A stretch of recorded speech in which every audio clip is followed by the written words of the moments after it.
veces las personas creen que el profeta puede ver en el futuro y todo eso, y no es así. Vas a pensar muy mal de ese profeta. Atacar a José de mucha persona indecente, estaba robándose el dinero de las personas. Profetas de la Biblia que usaban objetos. Moisés.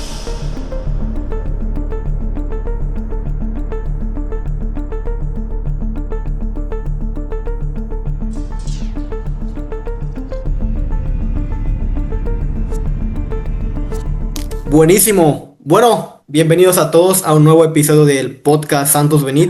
Estamos muy emocionados porque tenemos la participación el día de hoy de Luis Sion, a un amigo mío de la misión. Bueno, él actualmente está estudiando psicología en BYU. Así que, bueno, él es alguien que le gusta mucho el tema de la apología. Así que él va a hablarnos un poco acerca de algunas cosas hoy en este podcast. Así que nos gustaría que puedan acompañarnos. También tenemos a Irving y a Luis que nos acompaña desde la producción de este podcast. Así que vamos a estar interactuando un poco aquí entre nosotros. Vamos a hablar un poco acerca de, como en español lo podemos traducir como la búsqueda de tesoros, ¿verdad? Ese contexto que se tiene de José Smith. Así que no sé si antes de iniciar como el tema, Luis, puedes como presentarte con nosotros un poquito para poder conocerte. También un poco como tu historia. Me llamo Luis Sion. Yo nací acá en los Estados Unidos, en Utah. Mis padres son de Latinoamérica. Mi papá es de Honduras y mi mamá de familiares argentinas. Yo nací como miembro de la iglesia, pero ya cuando tuve ya 15, 16, 17 años empecé a leer mucho sobre la iglesia y la historia de la iglesia y, o sea, sobre muchos temas que traen las personas que son anti la iglesia, ¿va? Y los problemas que hay en la iglesia, en el Libro de Mormón y un montón de otras cosas. Pero siempre cuando yo leía esas cosas nunca me sentía mal. O sea, yo sabía dentro de mí que había respuestas adentro de su contexto. Y tener yo creo que era una paz del espíritu que me ayudó a entender que simplemente en estudiar de una forma objetiva, yo puedo encontrar esas respuestas. Y bueno, sí, los chicos hoy me pidieron hablar un poco sobre esa búsqueda de tesoros que a veces las personas que están contra en la iglesia dicen que José Smith participaba en, y que es algo que muchas veces se habla porque las personas que están contra la iglesia intentan atacar a José de muchas diferentes formas, y creen que esto es un problema porque hay algunos casos donde lo llamaron una persona indecente, que él estaba robándose el dinero de las personas que lo contrataban, y un montón de cosas. Y de eso vamos a hablar hoy. Pero quiero preguntarles a usted, Ismael, Irving, Luis, ¿qué entienden sobre este caso en específico, que es el caso del 1826? Habían más, pero este es uno de los más potentes o más importantes. ¿Me puedo preguntar específicamente qué fue ese caso? Entonces, en este caso, básicamente, para ser muy breve, Ah, José Smith fue contratado por un hombre que se llama Josiah Stowell. oh, ok. Y sus nietos, los nietos de Josiah Stowell, esencialmente le estaban diciendo a su papá que José Smith lo estaba engañando, que nunca lo iba a llevar a este tesoro y que simplemente estaba ahí por el dinero de él, y lo llevaron a un trial, no sé cómo decirlo en español, pero un trial. Sí, pues en mi caso, yo, a diferencia de ti, yo creo que tú te enfrentas a toda esta información súper joven. Yo ya fue más grande que me enfrenté a esta información y fue por parte de individuos que hacen contenido en las redes sociales y todo. Y sí, me enteré acerca de que buscó tesoros y cosas así. Y la clásica narrativa es de que robaba a la gente y engañaba a la gente buscando tesoros. Y eso en general es lo que he escuchado nada más. De 10. Ismael o Luis. Yo escuché ese caso como mientras investigaba un poco acerca de como la búsqueda de tesoros, ¿no? O el como le llaman el folclore, ¿no? En esa época de la magia y todo eso. Entonces sí me llama mucho la atención, ¿no? Como creo que puede ser un tema un poco conflictivo, más porque como personas creo que siempre buscamos lo racional, ¿no? Entonces como ese tipo de cosas un poco raras, resulta un poco como a veces chocante, ¿no? A las personas. Pero específicamente sí, he escuchado acerca de que le llevaron a juicio a José Smith, ¿no? Y como, porque de hecho la magia, ¿no? Como habíamos platicado otra vez en esa época, como ser un seer, ¿no? Como le llaman, era como algo ilegal, ¿no? Entonces, pues fue razón por la que, bueno, le llevaron a juicio, ¿no? Pero en sí, como el contexto que yo tengo es de que ellos no negaron que José podía como hacerlo, como él podría buscar esos, como, tenía como ese don, podríamos de llamarlo en ese entonces, de buscar tesoros. Eso es como mi contexto que tengo como hablándolo un poco más amplio, es como lo Ajá. que sé. Entonces, lo que tenemos que entender, primeramente, no hay muchos documentos, no hay muchos registros de lo que pasó. O sea, no sabemos lo que decidieron. Tenemos 7 registros, muchos de ellos fueron dados como décadas después. Entonces, por ejemplo, hay 7 registros de un hombre Benton, que él como hacía recursos para el público. Oliver Cowdery, Noble se llamaba, que era una autoridad civil. Tenemos Marshall, o un hombre que se llama Peter G. Bridgman. Purple, que es el registro dado por los nietos de Josiah Stoll, y eso fue dado 50 años después. También tenemos Tuttle y tenemos el Paz, que es juez Neely, ¿va? El juez. Entonces tenemos estos registros y el problema es que algunos de ellos, por ejemplo, dicen, Marshall y Tuttle dicen que Joseph Smith era culpable. Purple dice que Joseph Smith fue liberado. El alguacil dice que no había un juicio. Cowdery dijo que fue absuelto honorablemente. Entonces no llegan a no sé cómo decirlo. Un punto en común, un punto en Exacto. coincidencia. Pero lo que sí sabemos, por ejemplo, es que no fue un juicio, fue una audiencia. Entonces, en el evento del 1826 fue una audiencia preliminar ante del juez de paz Albert Neely en South Bainbridge de Nueva York. Su propósito era determinar si Joseph Smith debía ser procesado formalmente. Entonces no era algo formal todavía, solo quería ver si era algo que se necesitaba, ¿va? Si era algo que necesitaban hacer. Pero para como entenderlo un poco mejor, en la primavera del 1825, Josiah Stoll visitó a Joseph Smith a causa de haber oído que poseía ciertas llaves mediante los cuales podía discernir cosas invisibles al ojo natural, ¿va? Entonces, Josiah Stoll fue a Una, encontrar a Joseph Smith. una Josiah pregunta, Stoll, ajá. una pregunta. Más o menos, ¿cuántos años tenía José Smith en esa época? Bueno, si Joseph Smith tenía 14 años en el 1820, Súper agregarle joven. 6 años, él tenía como 20 años. Muy bien. Antes de la traducción del libro de Mormón, ¿va? Porque creo que yo leí en algún lugar que tenía como 15 años, 16 cuando O Josiah sea, había arrestó. otras prácticas cuando Ajá. era menor. Oh, ya. O sea, él practicaba ya desde chiquito, pero a las personas de ese tiempo no les Mm, importaba. ¿Tiene ok. sentido? Pero ya cuando José Smith en el 1820 le estaba contando a las personas que él vio la primera visión, las personas le estaban juzgando, ya en el año 1826 ya empezaron a como... Y bueno, vamos a hablar de eso, que esto fue como un tema religioso Ok. y eso ya lo vamos a explicar. Pero Josiah Stoll quería que José le ayudara en su búsqueda de un tesoro en una antigua mina de plata, ¿va? José se mostró, reacció, pero Stoll le persuadió ofreciéndole un salario elevado, ¿va? Entonces Josiah Stoll de verdad quería la ayuda de Joseph Smith, porque él era se escuchaba ahí donde él vivía que él de verdad podía hacer estas cosas, ¿va? Y según documentos del juicio, Stoll afirmó que Joseph, usando una piedra vidente, miró a través de la piedra y describió correctamente la casa y las dependencias de Josiah Stoll, mientras se encontraba en Palmyra, en casa de Samson Stoll. O sea, estaba ya en otro lugar, pero él podía describir estas cosas de una forma muy accurate. ¿Va? Um, en esa casa. Joseph y su padre viajaron al sur del estado de Nueva York en noviembre del 1825 y esto fue después de que se cosecharon los cultivos y de que José hubiera terminado su visita al cerro de Cumorah, ¿va? Um, en ese año y participaron junto con Stoll y su grupo de trabajadores en la excavación de la mina durante menos de un mes. Finalmente, uh, José le convenció de abandonar la búsqueda. Entonces fue José Smith mismo que le estaba diciendo, debemos de abandonar, no hay nada aquí, no lo podemos encontrar, va. Ok. Toma demasiado trabajo, demasiado tiempo, debemos de parar.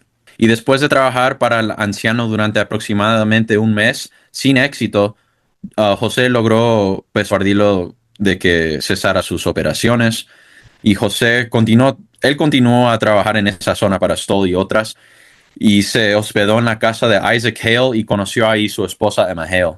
Básicamente lo que pasó fue que los nietos de Josiah Stoll lo que decían es que José de verdad no va a poder encontrar la mina y él solo te está llevando en círculos y durante todo ese tiempo, papá, usted lo va a continuar a pagar, le vas a dar el dinero y nunca vamos a encontrar esta mina. Él te está usando, te está engañando. Y fue ellos que lo llevaron a él a ser juzgado. Ok. Aunque no era un juicio, pero lo llevaron a ser juzgado. Y la parte de estatuto, así se dice, estatuto, que parecería aplicarse, fue promulgada por el estado de Nueva York en el año 1813. Esta es la ley que les voy a leer. Dice, todas las personas que no teniendo con qué mantenerse viven ociosas sin empleo y también todas las personas que vayan de puerta en puerta o se coloquen en las calles, caminos o pasajes para mendigar en las ciudades o pueblos donde residan y todos los charlatanes y todas las personas que pretenden tener habilidad en la fisionomía, la quiromancia y otras ciencias astutas similares o que pretenden predecir la suerte o descubrir dónde pueden encontrarse objetos perdidos, serán consideradas y juzgadas como personas desordenadas. Eso es la ley. ¿Va? Entonces, ahí la ley no dice que una persona, o sea, lo dice, pero esta parte dice, o descubrir dónde pueden encontrarse objetos perdidos. ¿Va? O sea, y como Ismael dijo, el contexto importa en que las personas creían en el folclore. O sea, esta magia antigua que precedía de los tiempos antiguos es algo que las personas en esa parte de Nueva York y también en esa parte de los Estados Unidos creían en esas cosas. Y es un marco histórico completamente diferente al de nosotros, ¿no?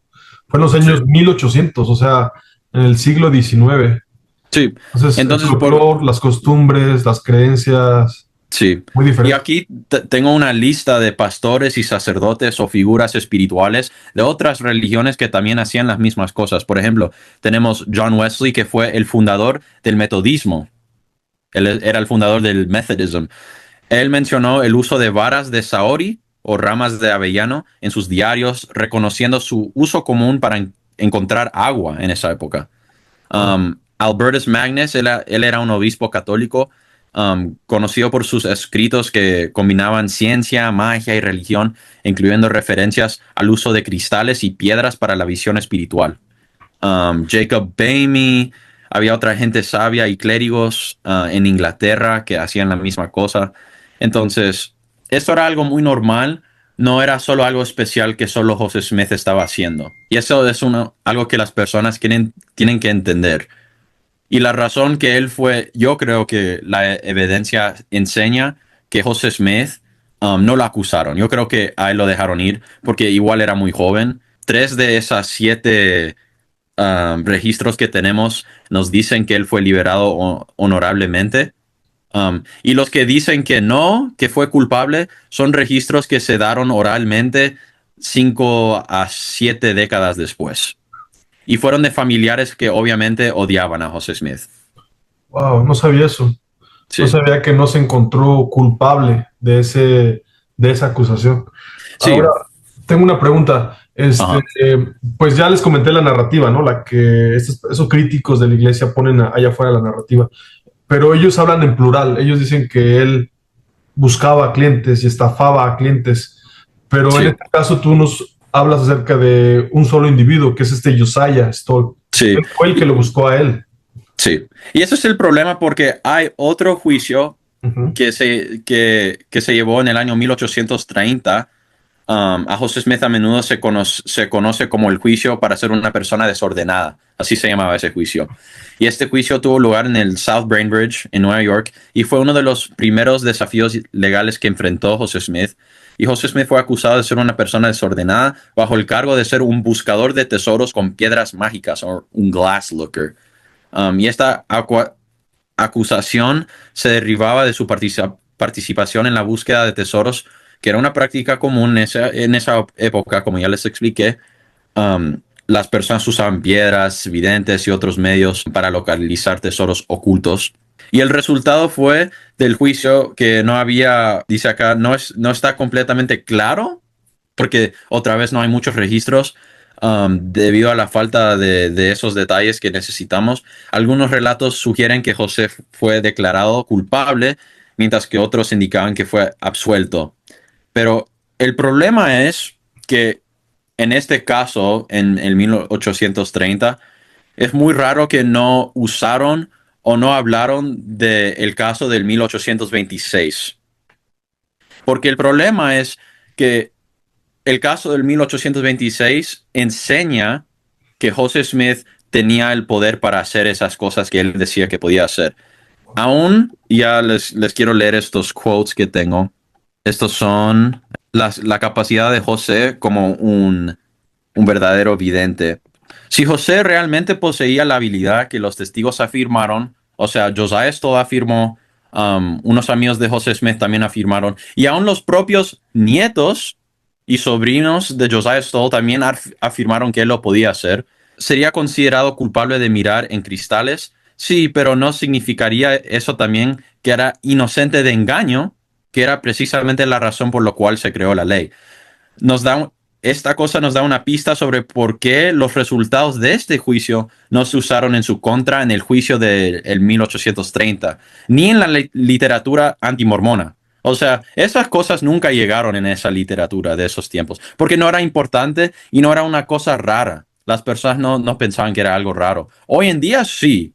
Leemos esos registros y pensamos, uy, magia y lo oculto y todo eso. Qué raro es eso. Pues hoy en día tampoco es tan raro. Bueno, apenas unas décadas atrás, todavía personas tenían creencias de ese tipo para búsquedas de agua, para búsquedas de metales, usaban, por lo menos, pues yo soy de México Ajá. y recuerdo de niño haber visto mi abuelo o personas así usando técnicas para buscar agua, y cosas así. Y tenemos, lo repito de nuevo, pero creo que tenemos que entender que fue un tiempo y un marco histórico pues diferente, donde no había, ni siquiera existían los teléfonos, smartphone, Sí. ni nada de esto.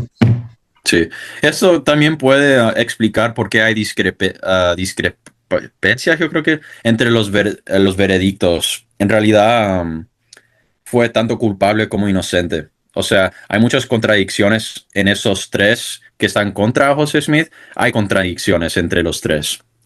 Um, y todo esto, no sé si van a poner un link o algo, pero hay lugares donde ustedes pueden ver esta información.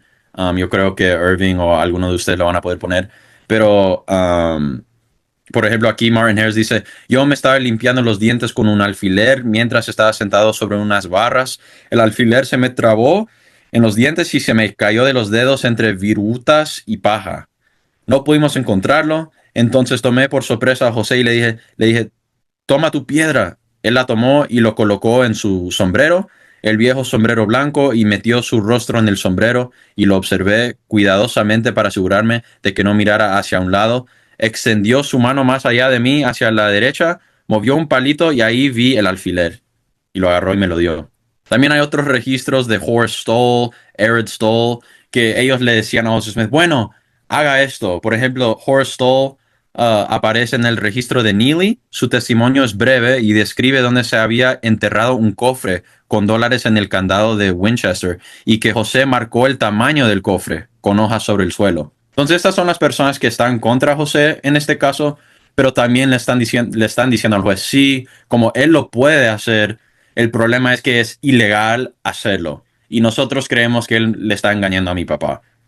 Pero el papá le está diciendo al juez, no me está engañando, él lo puede hacer, pero perdón si es ilegal. Entonces, tres registros dicen que él no fue culpable, que lo dejaron ir. Los otros tres dicen que fue culpable, pero hay muchas contradicciones y fueron dados años y años y años después del evento. Y también probablemente esas personas creían que él lo podía hacer porque en el nuevo caso del 1830 no lo usaron, porque sabían que si iban a hablar de ese otro caso, les iba a enseñar que José de verdad lo podía hacer. Por eso no lo usaron en el nuevo caso unos 4 años después. No lo usaron. Claro, entonces, según lo que entiendo hasta ahora, sí, de lo que estás explicando, es Sí, de que hay contradicciones, ¿no? Como si hubiera algo tan claro, como no habría tantos registros que discrepen, ¿no? Entre sus declaraciones. Entonces, sí, creo que tiene mucho sentido cuando lo vemos de esa forma, de que las personas que declararon en contra de José Smith, también lo hacían a veces a favor, ¿no? Entonces, yo creo que sí, si para mí una persona es mentirosa, cuando una persona miente, va a mentir. Pero creo que los registros marcan, según lo que estás hablando, de que ellos no negaron que él tenía esa habilidad, ¿no? Digámoslo, ese don de poder como buscar esas cosas, ¿no? Entonces, sí, más la época también en la que se desenvolvía, ¿no? Tenía un sí, papel diferente y la vista de las personas que lo hacían también era diferente, ¿no? Creo que más adelante vas a hablar un poco acerca de la relación que tenía, ¿no? Con liberar espíritus y cosas así, ¿no? Que sí. también la forma en la que ellos veían eso era más también algo como espiritual, ¿no? Sí. Entonces, es muy probable que existen varios relatos contradictorios y reconstruidos del evento, como el relato de Purcell en el 1873, que ya son 50 años después, y también W. D. Purple en el 1877. Dado que fueron escritos décadas después, es probable que los testimonios hayan sido editados, o interpretados de una forma incorrecta. Pero igual, muchos testigos, especialmente Josiah Stoll, apoyaron las habilidades de José. Stoll incluso dijo, sé positivamente que es verdad. Otros testigos eran escépticos, pero reconocían que José actuaba como si tuviera una capacidad de segunda vista. Y más que nada, como tenemos y podemos aceptar a José Smith en su cultura y tiempo, ¿va? Especialmente en Nueva Inglaterra y las regiones fronterizadas, era común el uso de magia popular, varillas de Saori, piedras videntes y todo lo demás. Y no eran inusuales para su contexto. Y lo tenemos que entender dentro de su época. También, como usted dijo, Ismael, aparte de solo ser algo para encontrar tesoro y riquezas, era también algo espiritual. Muchos buscadores de tesoros creían que espíritus, ángeles y otros seres sobrenaturales protegían el tesoro. Muy importante. El tesoro no era solo riqueza material, sino algo sagrado y maldito. Y muchas veces se protegían con oraciones y ayunos para antes de entrar al trabajo. Los buscadores de tesoros a menudo realizaban esas oraciones, bendiciones y rituales para ganar el favor de estos espirituales. Um, Herramientas como piedras, varas y otros objetos se consideraban ayudas para poder comunicarse con los espíritus para ver más allá del mundo natural.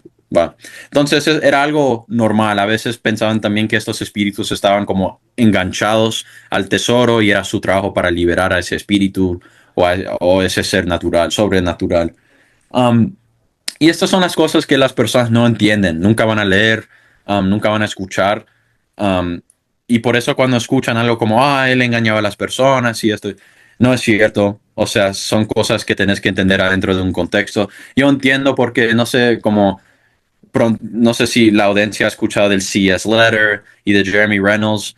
Él usa un método que se llama un Gish-Gallop Fallacy. Y un Gish-Gallop Fallacy es cuando una persona toma un montón de información y te lo tira. Pero el problema es que esa información no es de calidad y no es muy profundo, pero te asusta cuando ves toda esa información y te asustas y pensás, wow, esto es muy malo, nunca nadie me dijo. Pero el problema también es que Jeremy Reynolds no tiene los credenciales para escribir sobre esos temas. Yo no soy, yo no sé nada de ciencia o de la arqueología o de historia. Yo simplemente estoy repitiendo lo que yo he escuchado de personas que sí están en esas profesiones y también de mi propio estudio. Pero yo sé que si hay una persona que no entiende o tiene preguntas, siempre nos puede escuchar a nosotros. Le podemos dar lugares donde pueden ir a ver y recibir respuestas a esas preguntas que son muy difíciles de entender a veces. Sí, estaba ahorita buscando en Google profetas de la Biblia que usaban objetos como fuentes de interpretación. Moisés, Moisés. Moisés, él Ya tenía, el AI me dio una lista ya de como Moisés, ¿no? sí, Moisés, Jeremías, Elías, Zacarías. sí, Cada uno objetos, usó, por ejemplo, Moisés usaba una vara. Wow. exacto. Entonces, eso es otro problema que quiero que las personas entiendan. A veces cuando se enfrentan con personas que son de otra religión o que son ateos. Bueno, esto funciona mejor con las personas que son religiosas, pero ellos te van a dar como algo como ustedes, esto por ejemplo, tu profeta usaba piedras mágicas o objetos mágicos, ¿va? Mm. Pero ellos no entienden que personas en su religión, en sus presuposiciones, En el hacían la misma cristianismo. cosa. Que, Entonces, la cosa es que ellos nunca van a encontrar como un estándar que va a funcionar todo el tiempo para ellos. Porque muchas de las cosas que ellos dicen como esto y esto, también se puede aplicar a la Biblia y su propia religión. Y por eso para mí yo tengo un poco más respeto para como antis que son ateos, porque por lo menos ellos han dicho como, bueno, nada sirve, todo es malo. ¿Va? sí, de hecho yo, pues durante el tiempo que me enfrenté a toda esta información y empecé a investigar muchos temas y todo, yo después cuando regresé a la iglesia me llegué a la conclusión que la iglesia no solamente es la que más sigue la Biblia, pero también cada cosa crítica o problemática o crítica que puedes tener de la iglesia o de su historia es como un eco de la Biblia. Sí, Yo, eventualmente me di cuenta, o sea, cada cosa, yo decía, pero la Biblia, o sea, todo es como un eco de los profetas de la Biblia, incluso los errores o contradicciones o cualquier cosa, sí, justo en la Biblia también. sí. Seguimos un patrón muy fijo que ya la Biblia ya estableció. Algo que también a mí me llama mucho la atención, bueno, en la misión siempre, bueno, conforme pasó el tiempo de mi misión, no sé, me sumergí más en eso, ¿no? No es porque me desenfoqué de mi objetivo, sino me daba la curiosidad de poder, creo que fortaleció mi fe desde un punto de vista, ¿no? El encontrar evidencia que aún siendo tan abrumadora como Sion dijo, ¿no? Esta gente utiliza falacias, digámoslo, quiere abrumarte con tanta información para que digas, bueno, esto es capaz es verdad, esto capaz no, pero mayormente la información que ellos dan, como creo que como más que el 90% es de fuentes no confiables, ¿no? Entonces me llevó a poder como buscar, darme esa búsqueda y aumentar mi fe. Y me di cuenta de que creo que son temas en los que debemos de informarnos, ¿no? Creo que muchos Sí, de los miembros de la iglesia, no quiero hablar mal, pero somos, bueno, la otra vez hablábamos con Sio, ¿no? Somos un poco perezosos al poder am, informarnos, ¿no? Entonces ahí es cuando viene alguien que nos tira muchísima información y nos da un poco de miedo, ¿no? El poder caer en, oh, fue así, fue cierto esto de la magia, esto de que él buscaba tesoros. Pero en sí, si buscamos, podemos como encontrar que hay un contexto, ¿no? Como hablamos, un contexto cultural, un contexto religioso, un contexto de ideas, un contexto también si lo podemos ver político, ¿no? Entonces creo que es algo que nosotros debemos de darnos cuenta, ¿no? Pero en mi caso, creo que esos temas han fortalecido más mi testimonio de la iglesia, ¿no? Y también algo que me he dado cuenta es de cuando hablamos de la historia de la iglesia, hay muchísima información y mucha de ella es contradictoria. Unos individuos decían cosas que contradecían a otros. Entonces, usualmente los críticos de la iglesia solamente te muestran un recurso histórico o dos que lleva la narrativa que ellos tienen, pero no te dicen que hay otras cosas, hay otras informaciones, otras declaraciones históricas. Entonces, cuando hablamos de esos temas, me gusta mucho como lo que hizo Sion, como que nos pone las cosas, digamos, en una mesa y esta persona dijo esto, esta persona dijo esto lo dijo tantos años después, esto lo dijo justo en el tiempo. Entonces, todos esos detalles como que te llenan más información y puedes tomar una decisión más, más equilibrada, ¿me entiendes? sí. El problema con esos otros narrativos de personas anti es que ese narrativo está estancado en una presuposición. Eso es el problema siempre. Ellos piensan algo, es la presuposición, y eso lleva su pensamiento a hacer todo otra cosa que no tiene que ver. ¿Tiene sentido? Entonces, como usted dijo, hay que ver la información de una forma objetiva. Y la cosa también es, por ejemplo, vamos a decir que sí, como él fue culpable y lo declararon como una persona indecente, a, a mí no me importa. A mí no me importa para nada. O sea, son personas que tienen una presuposición que profetas tienen que ser perfectos y nunca equivocarse, que van a tener ese problema, ¿va? Pero él se equivocó y hizo esto y esto, entonces no puede ser profeta. Pero yo no tengo esa presuposición. Para mí está bien que un profeta, especialmente teniendo 15 a 20 años de edad, se equivoque. No son infalibles. Ya, no, y nunca Profetas y son. apóstoles Y infalibles. hay miembros que piensan eso. Sí. Ellos piensan que sí son. Y eso es dañoso porque de ahí cuando te das cuenta que se equivocaron, vas a pensar muy mal de ese profeta. Y no es así. No son, ellos son fálicos, muy fálicos. Ujú. Creo ¿Va? algo que yo concuerdo 100%. De hecho, en una de las investigaciones que estaba haciendo acerca de lo que estamos hablando hoy, ¿no? Habla acerca de que, bueno, muchas personas, creo que es, específicamente los anti, ¿no? Como los que conocemos. En español hay algunos ya, pero en inglés está como John Deline y todas esas personas, ¿no? Que como buscan encontrar esos puntos conflictivos en la historia que sean raros, ¿no?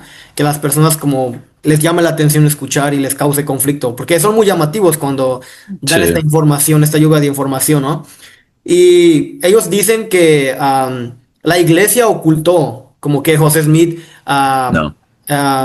como buscaba tesoros, ¿no?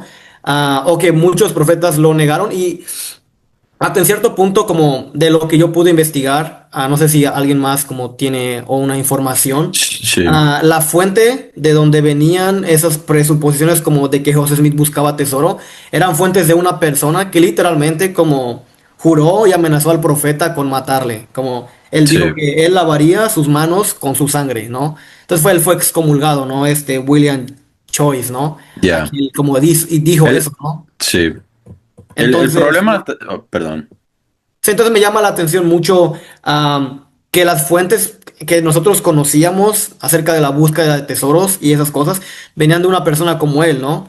Entonces creo que me parecería un poco objetivo también verlo desde esa vista de decir de que muchos líderes de la iglesia evitaron hablar de eso en ese momento, capaz porque la fuente de la que provenían esa información como no era la mejor, como sinceramente una persona que fue excomulgada, que amenazó al profeta, como lo amenazó de muerte, como no sé, ¿verdad? Pero Sí, obviamente también tenían sus razones, ¿no? Entonces, bueno, después él transfirió esa información después de que le juzgaron porque fue juzgado por amenazar al profeta a una persona llamada como Eddie Howe, creo es su nombre, y él como publicó este libro, ¿no? El de Mormonismo Revelado, ¿no? Como ya. en inglés sería como Mormonism Revelate, algo así. Entonces, como es de ahí de donde provienen todas estas fuentes que, como más tarde otros historiadores sud, como de la iglesia, utilizarían para, como publicar sus Sí, libros, ¿no? Entonces creo que está mucho esa narrativa del error, fabilidad profética, que creo que es totalmente respetable, ¿no? El pensar de que un profeta se puede equivocar, ¿no? Ah, sí, pero es lo que pienso, ¿no? Muchas personas no sí. ven eso. El problema también es que muchos de estos problemas, por ejemplo, esto, o la poligamía, o que Brigham Young hizo esto, la iglesia lo publicó. Lo publicaron, ¿no? Por ejemplo, cuando el otro día estábamos hablando de como View of the Hebrews, ¿te acuerdas? Como una Sí. fuente que capaz José Smith lo usó. José Smith publicó en un Ensign sobre eso, Ujú. unos años después. Por qué él publicaría o él citaría un libro del cual se copió, ¿no? No Sí. tiene mucho O de sentido la desde la poligamía, lógica. la iglesia publicó muchas veces en el Ensign, como en el año 1900, los 20, 1920 había uno, como ellos lo publicaron, solo que estas personas no lo están leyendo y ese es el problema. Solo porque no lo leíste no significa que la iglesia lo estaba escondiendo de ti. Claro, eso tiene Y más eso, sentido también. Creo que se puede relacionar, creo que una también de los argumentos que la CS dice, ¿no? Es acerca de Marx. Hoffman, ¿no? Esa persona que vendió esos documentos a la iglesia, que de hecho la iglesia los publicó, ¿no? Como Sí, la y iglesia también sacó los un boletín documentos que dijo eran, que fue eso. sí, los documentos eran falsos, ¿va? Y la iglesia no se dio cuenta. Entonces la persona es como, ¿cómo va a ser profeta si él no sabe que eran falsos? Y es como, porque eso no es el punto de un profeta. A veces las personas creen que el profeta puede ver en el futuro y todo eso, hoy en día por lo menos, y no es así. Pero eso es problema de las personas. Yo creo que si empezamos a, a enseñar a los nuevos miembros Investigadores. estos tipos de cosas desde ahora, va a ser mucho mejor para la generación que viene. Pero ¿Saben qué pienso yo? Que al escuchar este tema sobre José Smith y usando esos objetos y dando cómo los usaba él y todo, pues cada vez esas cosas lo único que hacen para mí es como que se parecía más a los profetas de la Biblia. O sea, todas sí, las características posiblemente... ¿Eso sucedió antes o después de la traducción del libro de Mormón?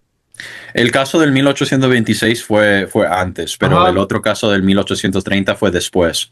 Entonces yo creo que todas esas cosas no será que también como que lo prepararon de alguna forma Sí, para desarrollar una especie de fe en que sí, podía interpretar cosas, ver cosas y de esta forma prepararse para sí, cuando llegara el momento de traducir el libro de Mormón, su fe estuviera grande y creyera que él podía tener el poder de interpretar las planchas por medio del poder sí. del Espíritu Santo, ¿no? Yo Puede creo ser que una forma sí. de preparación. Sí. Y el problema también es que hay muchas personas que se fueron a la iglesia, pararon de ir, y personas que fueron excomulgados, que igual nunca negaron su testimonio del libro de Mormón y de José Smith. ¿Va? Algunos de las personas más cercanas a José Smith se fueron de la iglesia y cuando les preguntaban, él se inventó todo, ¿o qué pasó? No, yo de verdad creo que el libro de Mormón es verdadero y que Sí. él de verdad era un profeta. Yo tenía problemas con él personales, pero eso no significa que no fue profeta. Y esa es la relación que personas tienen con la iglesia. La iglesia me hizo esto, la iglesia no me dijo esto. Entonces mi relación es que uno, capaz, esta iglesia no es la verdadera, o dos, Dios no existe. Y eso es lo que pasa. Y Creo yo que sí creo es una de las que, cosas que las ya, personas suelen decir, ¿no? Como la otra vez bueno, estaba escuchando a un live de unas personas que estaban en contra de la iglesia, estaban hablando un poco acerca de la moralidad y como ellos es una línea que ellos les gusta mucho como sobrepasar, ¿no? Creo que ese tipo de personas ya no creen mucho en ser moral o no ser morales. Entonces estaban hablando un poco acerca de eso, ¿no? Es que la iglesia me hizo esto, es que yo no me sentí parte.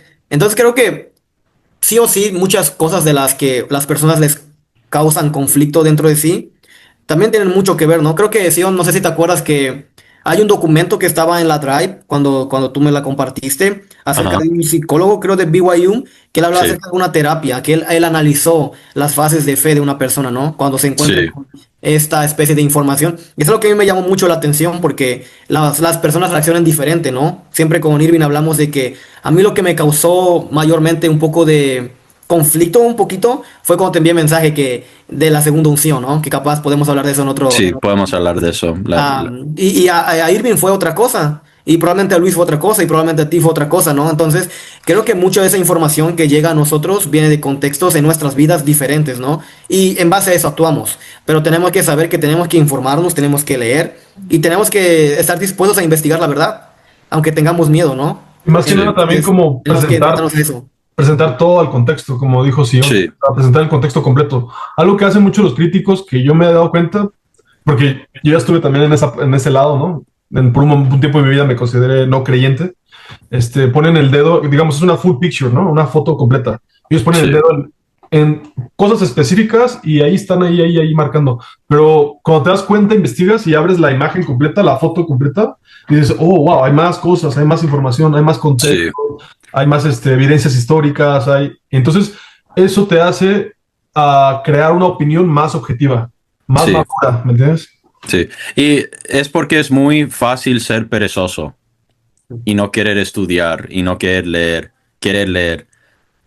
Pero sí, como todo lo que dijeron, es cierto. Para nosotros, para mí, por lo menos, yo nunca tuve un problema. Yo no tuve un momento donde yo estaba dudando de mi fe, pero es solo porque yo entendía esas ideas de ser objetivo y ser subjetivo, ¿va? Y yo creo que las personas no se tienen que ir de la iglesia si solo si son un poco más lógicos y críticos. Pero ese es el problema de los antis, es que ellos nunca te van a enseñar todo completo. Porque es muy fácil solo ver un lado, ¿va? Decir, bueno, por ejemplo, Brigham Young decía cosas racistas. De eso podemos hablar otro día, ¿va? Pero él decía cosas racistas y a veces la cosa es cuando usted pone todo así, ¿va? Para que todos puedan ver. A veces te vas a dar cuenta, por ejemplo, Brigham Young era racista. La mayoría de las personas blancas que eran cristianos en el año 1850 y 40 eran racistas. Se creían mejor de personas de otro color. En nuestra época, eso no está bien. Yo no creo que está bien. Yo no me creo mejor que otras personas porque el tono de mi piel. No creo eso. Yo creo que eso es falso y que eso de ser racista es una enseñanza del diablo. Pero para las personas de ese tiempo, que no solo los miembros de la iglesia, pero cristianos, católicos, evangélicos, era muy común pensarse mejor que una persona negra, por ejemplo. Personas negras no eran de la misma especie que la persona blanca. Y eso es lo que creían. Pero Dios no nos tiene que corregir en cada cosa que pensamos. Por ejemplo, los israelitas en el Antiguo Testamento pensaban que el mundo era plano. Y el Antiguo Testamento, y si no me creen, lo pueden ir a leer y estudiar, pero enseña que el mundo es plano. Por eso como los flat earthers, ¿verdad? Conocemos los flat earthers, ellos son cristianos, like fundamentalist Christians, siempre. Los creyentes que la tierra es plana. Los Sí, porque terraplanistas, ¿no? la Biblia, En español. sí, la Biblia Lo dice. claramente lo enseña. Sí, Que de hecho. Creo que entonces, pero va Dios no relacionado un tenía. poco más, ¿no? Con ese Sí, pensamiento que después evoluciona, ¿no? De la ciencia. Es por eso que sí, la iglesia en ese momento censuró, ¿no? A los sí, científicos que dirían que la Tierra es sí. ovoide, Pero ¿no? sí. Y solo lo que quería decir es que Dios no nos tiene que corregir en cada creencia que tenemos. A veces Él nos va a dejar, y en realidad siempre nos deja elegir lo que queremos creer y pensar. Hay ciertas cosas que tenés que creer si querés ser miembro de la iglesia, obvio, pero siempre tenés la completamente libertad de elegir lo que vas a creer o no creer. Pero muchas gracias por tenerme hoy. Me Gracias. encantó un montón estar con ustedes. Yo me tengo que ir. No, gracias. Los quiero un montón. Gracias por esta oportunidad. Espero poder volver de vuelta y explicar otro tema si es que quieren. Sí, sí, sí. Pero me tengo que ir. Muchas Muchas gracias, gracias. León. Gracias, Sí, gracias. Sion. Gracias por tu explicación y bueno, ahí vamos a dejar si puedes pasarnos los enlaces después. Sí, Queremos ponerlos en la biografía para que las personas también investiguen, porque queremos que la verdad, no seamos como los antis, ¿no? De que ellos son los que agarran los argumentos y los sí, explican y los emiten como tal y como lo recibieron, ¿no? Queremos que las personas lo reciban, lo estudien y ellos hablen por su propia cuenta, ¿no? exacto, Porque es lo que queremos, no queremos ser una réplica de ellos, ¿no? No exacto. queremos que repitan lo que digamos, queremos que repitan, que digan lo que ellos piensan, lo que han investigado. Entonces vamos a poner los enlaces ahí para que ustedes puedan Sí, yo se los voy a investigar. pasar. Pero muchas gracias a Sion. Muchas gracias. Muchísimo. Y bueno, esperamos verte en otro episodio más para hablar un poco más acerca de estas cosas, ¿no? Dale, me encantaría. Gracias. Ahí está. Pero bueno, que se cuiden.